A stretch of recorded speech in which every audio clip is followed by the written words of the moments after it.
Hello, is this thing on? Hola, hola, and welcome to season 2 of Cultura Cash. This is Gigi, or as many of you know me, the first gen mentor. I'm a content creator, financial educator, public speaker, and author of the award winning book Cultura Cash. It's been a while since I recorded a podcast episode. I think my last one was back in May of last year. I plan to take a break through the summer, and then it just ended up being a break for the rest of the year. To be honest, I was a little burnt out from the book launch. I gave the book launch my all. I have no regrets there. But after giving so much time, energy, resources to the first half of the year, I didn't have much more to give, especially to the podcast. So that's why I fell off. But I am back now, refreshed and ready to give you some more content. I am so excited to be back. Today, I'm going to give you a little overview of what this first episode is going to be about. We're going to talk about some upcoming book tour dates and some financial literacy month opportunities. Then we'll talk about the status of the Spanish translation for Cultura Cash. Then I'll share some life updates since you last heard from me in May. And lastly, I'll share a little bit about the future of the podcast and the direction that it's headed. So first, I wanted to share, I do have some additional book tour dates coming up, which I think is exciting. I thought I was done touring after 15 book tour stops, but I'm back. I'm ready to get back on the saddle, and people are still asking me. As a matter of fact, I got a DM a few weeks ago saying, "Girl, when are you coming to LA?" I said, "Girl, where you been? I've been to LA like 4 times." So, people are still discovering the book. So, I love meeting people on the road, meeting my readers, giving them a hug. So far, these are the next 4 stops I have. They're not solidified, so I don't have specific details. So I just kind of wanted to put it on your radar if you are in that area that I will be coming to you. The first one that we have is going to be it will be in Riverside, California, and that is going to be sometime in mid-April. So if you're in the IE, in the Inland Empire, stay tuned because I will share more information about that as we get closer. Then I will be back in LA the last weekend of April. Texas. I am finally making my way to Texas. If you guys listened to the podcast last season, it was by far one of the most demanded states for me to go, but it just hadn't worked out. And finally, I have the opportunity to go to Texas, specifically Austin. This will be the last week of May. So if you are in San Antonio, please pull up because I doubt I will be able to make it to Texas again. I just don't see it in the near future. So I would take advantage of this opportunity since I didn't go last year and it's happening this year in Austin, Texas. And lastly, so far on the radar, we have a Phoenix stop, and that'll be the week of September 8th. Again, I don't have details yet, but it'll be sometime around then. And that's exciting because I lived in Phoenix for 2.5 years, and I know there's a lot of first-gen readers out there, so I'm really excited to connect with people in these upcoming cities. If you don't know, the newsletter subscribers do get first access to tickets when they go live. Tickets often sell out because they are limited space, and they're usually low cost, somewhere between $10 to $15. But anywho, just keep that in the radar. And then I wanted to share that I am still available for Financial Literacy Month. So if your organization, whether it's a university, an employee resource group, if you work for your HR department, if you work at a community college, nonprofit, whatever the organization is, if you have any programming around Financial Literacy Month, which is in April, I am available, I believe, the first 2 weeks for booking, either in person, remotely through Zoom, or through different formats like panel discussions, keynote discussions, fireside chats. If you are interested in that, you can submit an inquiry via my website, thefirstgenmentor.com, or you can shoot an email to hi@thefirstgenmentor.com. I'm a little nervous. Can you guys tell? It's just been so long since I spoke to a microphone, but okay, I'll get back in the hang of it.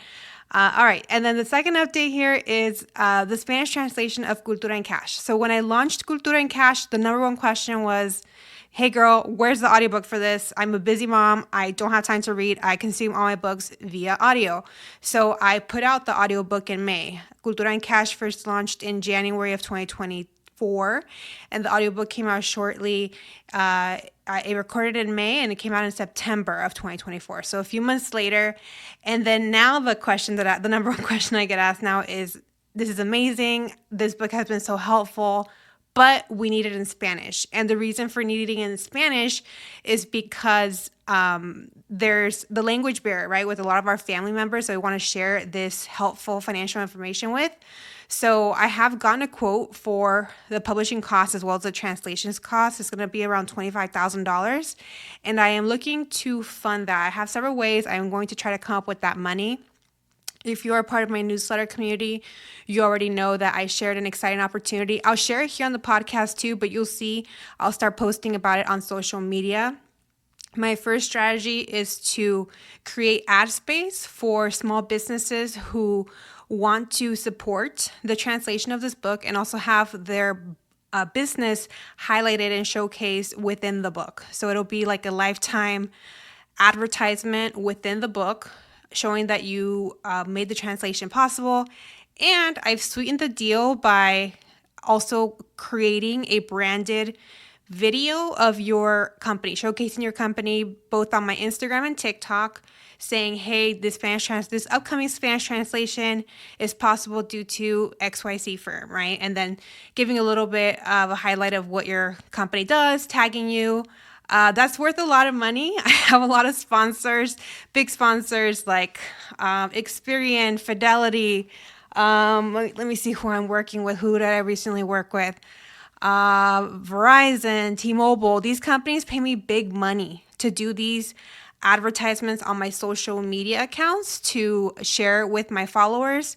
I am adding that in as a freebie to sweeten the deal, to get the funding for the Spanish translation and to help support a small business too that could benefit from getting access to my typical reader, which is typically a college-educated first-gen Latina between her mid-20s to mid-30s. The investment in that is $5,000. If you're interested in that, you can email me at hi@thefirstgenmentor.com and I will send you a form. There's limited spots, so I'm only going to accept like 5 or 6 people. So if you're interested in that, let me know and we can take it from there. And hopefully that'll help us get some fundraising to get this resource out there, because the work is done, right? The work, I already put in the hard work. I started writing this book in 2022, so I've been putting in the hard work a long time. Now it's just a matter of a translator, not just translating it, because if I just had to translate it, I'd use ChatGPT, right? But it's creating it in the sense of capturing the same emotions, the same meanings, and not just using ChatGPT and getting an Emilia Perez sort of type bad movie situation, right? So to get a good translator that really understands what I'm trying to say in a book to my Spanish readers is going to be an investment of almost $25,000 as well with the publishing cost. All right, next topic, some life updates since we last spoke.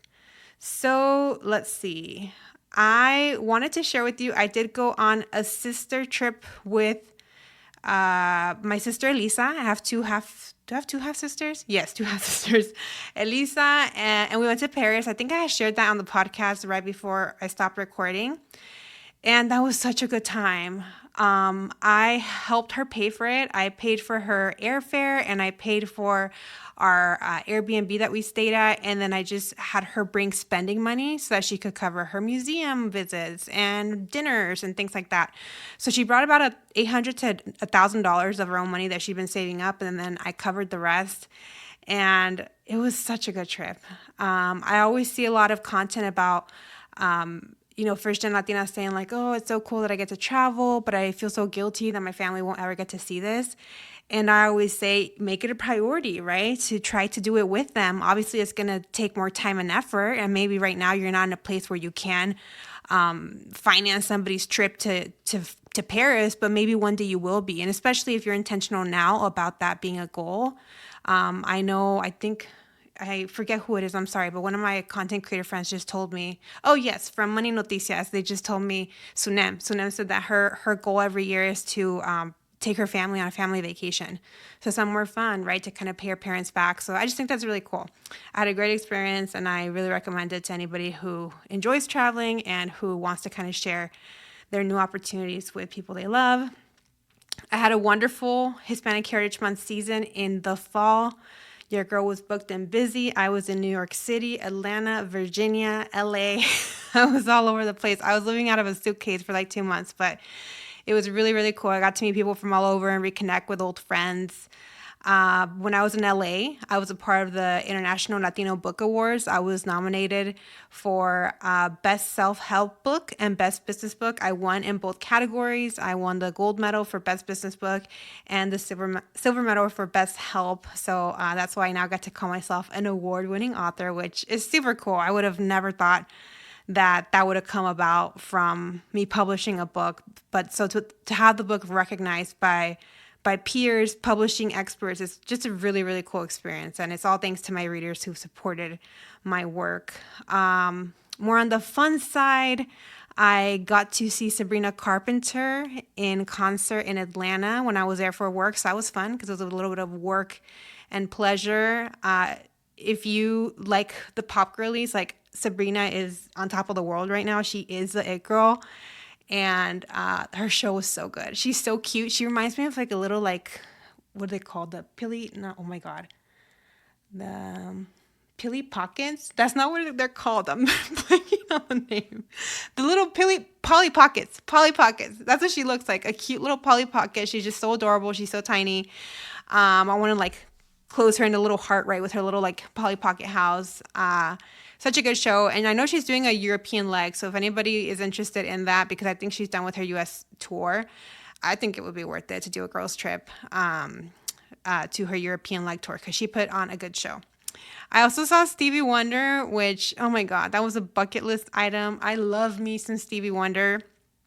I always told myself, I'm like, I need to see this man before he passes, because he's up there, right? I think he's in his 80s, and he's just an icon. He's an icon. I adore his music, and I got to see him in, was that in? No, not in Chicago. Oh my goodness, I can't remember. No, it was in Chicago. Yes, it was in Chicago. So I am so thankful I got to see the man, and he was good. You know, he is older, so he did forget some of the lines, but it's okay. After being a star for so long, you can do whatever you want. And lastly, I also saw Mariah Carey, which she's my queen. I am a lamb. And this was a Christmas concert. Oh, I actually saw her twice in 2024. I just remembered. So I saw her in August in Las Vegas. It was her regular residency, and I decided this will be my last time seeing her at her regular shows, because she just has such a bad attitude. I love her. I love her music. I love her personality. I like her as a person. I love her story. I read her memoir. But when it comes to her old music, she just doesn't put the same effort, because she knows she can't hit the notes the way she used to. And I think it's really frustrating for her, and she just has a bad attitude about it. And so that'll be my last time going to one of her regular shows. So future concerts, and what I went to in December was the Mariah Carey Christmas concerts that she does. And those are so much fun because of the holiday season, but also because she's in a better mood, because the songs are much easier to sing and she can hit the notes. So that was good. That was good. And that was here in Chicago too. More kind of on the sad side, one of my close childhood friends passed away. He was my best friend for like 10 years from age, let's say 14 to 25. We were extremely close, and he passed away. We lost touch a couple of years ago, but those years that we were best friends, he was like my brother. So when I heard of his passing, it was really, really hard. I'm actually going to my hometown later this weekend to go to the funeral, and I'm glad I get to see his family and support and give him a hug and say goodbye. If you follow me on Instagram, you also know that my sweet boo-boo kitty, BBK, Bailey, also passed away. I did reference Bailey several times in Cultura Cash, especially when it came to the chapter about, I believe it was like, that should make you uncomfy. Yes. So the one where I was scared that my roommate was going to stab me in my sleep. I was scared she was going to stab Bailey and like skin her, and I was going to walk in and see the dog skinned on the wall. Just because that's how unstable this woman was. So yeah, I had Bailey for 9 years. It's funny because I really thought I wouldn't be able to talk about Bailey without crying, but I've cried so much that like Ariana Grande, I don't think there's any tears left to cry. I've cried every day. I had her for 9 years, and I'll share more about her rescue story when the time is better. But that's been sad. There's been a lot of grief, and I'm thankful for my support system. Number one, my therapist, my good friends who I can vent to and share and cry with, my husband, David, and my psychiatrist and the medicine that she prescribes me. She's actually going to up my dosage, which I'm like, oh, thank God, because I'm like, I cannot be mopey like this all the time. Let's see. Oh, and some fun news on the personal update front.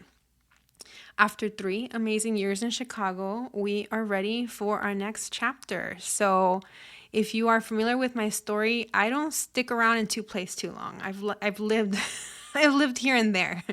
I'm originally from the Imperial Valley. I then spent some time in the Coachella Valley. I went to College of the Desert for a semester. Then I went to UC Santa Barbara. I was there for 2 years. I did a semester in DC with the UC DC program. Then I was in LA for a year. Then I spent a good amount of years in San Diego, probably like 7 years in San Diego. Then I went to Phoenix. Then I'm in Chicago, right? So after 3 years here, an amazing 3 years here. And I say amazing because I love everything Chicago. I love the community. I love my friends, the culture, the history, the food, the people. It's an amazing city. But we're ready for the next chapter, and we're working out, excuse me, we're working out the pieces for our move. Not quite ready to share where our next landing place is quite yet, so stay tuned, but it will be coming at the end of April. And lastly, I want to touch on the future of the podcast. So if you are an OG listener and have already listened to the first season, if you haven't, please go back. There's 15 episodes of the first season. You know that the podcast was kind of forced on me. It was forced because I don't even want to call her a competitor because she's not. A content creator, a Latina content creator was planning to steal my book name, Cultura Cash, and come out with a podcast called Cultura Cash Flow, which it was giving copycat and it was giving, copyright infringement. So things got legal. If you want to know the whole story, it's again in the season 1, I believe it's episode 10. And you can get all the tea there because I went into detail about that. So that's how this podcast started. It wasn't necessarily because I wanted to. I very much had to stop her from creating her podcast with a very similar name to my book. And I did it for 15 more episodes because I loved it. It was just a great way to kind of share timely updates with my community. And after having some time away from it, I realized why I like the podcast so much. It's because it's replaced what TikTok Live used to be for me. So I started creating content on TikTok in March of 2021. It's a long time ago. Now thinking about this, February of 2025.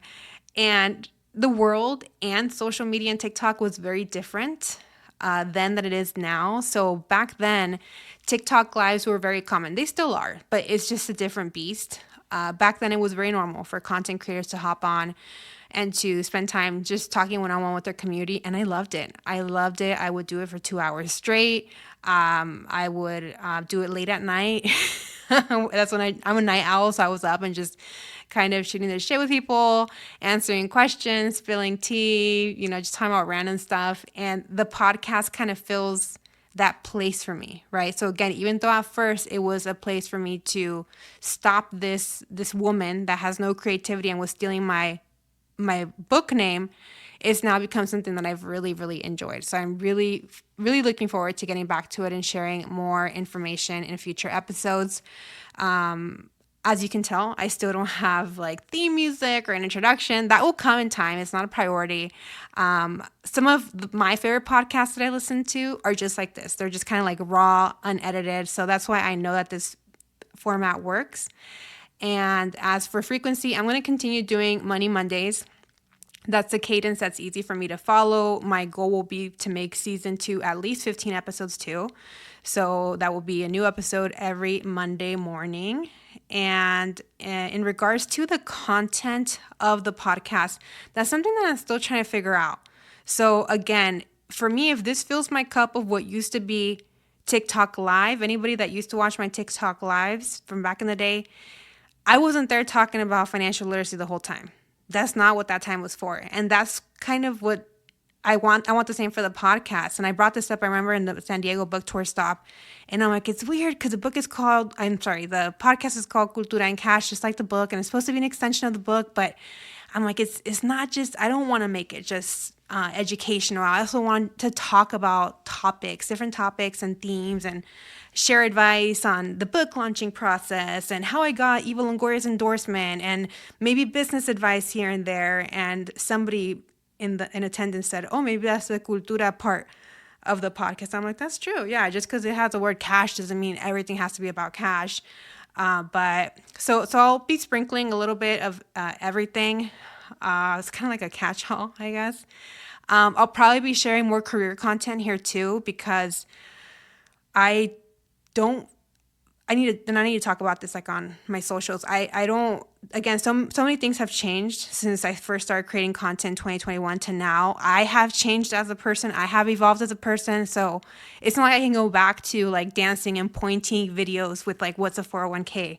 It's different. It's not about that. So as I kind of changed my content on social media, I also want to direct different type of content here that I haven't before. And I think that'll be career content. I'll be sharing a lot of that on LinkedIn, but I think the podcast will be some place where I can elaborate on that. And the reason for that is because people have always asked me, are you ready for the second book? I am not ready. I'm still tired, and I'm still working very actively on everything related to the first book. So no, but if I did have a second book, it would be called Cultura and Career, because I already know what the content would be. And it would be about career advice for first-gen professionals, similar to how Cultura and Cash was money tips for first-gen professionals. So yeah, maybe that'll be a place to kind of air out some of that wisdom, some of that experience via this format and LinkedIn. So stay tuned for that. And let's see here. What other notes do I have? Oh, yeah, I just wanted to share that the reason I am going to continue sharing career advice, because it's weird, right? Because I'm like, okay, I started sharing money and career tips, but now I've worked for myself for going on 4 years. So it is kind of weird for me to give career advice or career tips, but not really, because I have 10 years worth of experience. That's not just going to go away, right? So me sharing what I went through, how I would navigate it differently, that's still valuable. And as you're seeing corporations slash their DE&I programs, all these programs that support first-gen professionals, it's more important now more than ever for me to share that knowledge. So that's where you'll kind of see an uptick in more career content. I'll still talk about finances. If you send me your questions, I'm still happy to talk about some of those things. And I will have future episodes about that. But I just wanted to kind of let you know there will be a little bit of everything, a little bit of chisme, a little bit of what's going on in the culture, some money tips, some career tips, and some updates. Well, that's it for today. Thanks for listening. If you enjoyed this episode, share on your Instagram stories. Tag me on Instagram. My handle there is at Gigi, the First Gen Mentor, and I'll show you some love and repost. If you have some ideas of what you'd like me to make future podcast episodes about, or have specific questions, please email me at hi@thefirstgenmentor.com. I already have lots of themes lined up, but I'm always open to feedback. And again, that email is hi@thefirstgenmentor.com. Hasta la próxima, and see you next Money Monday.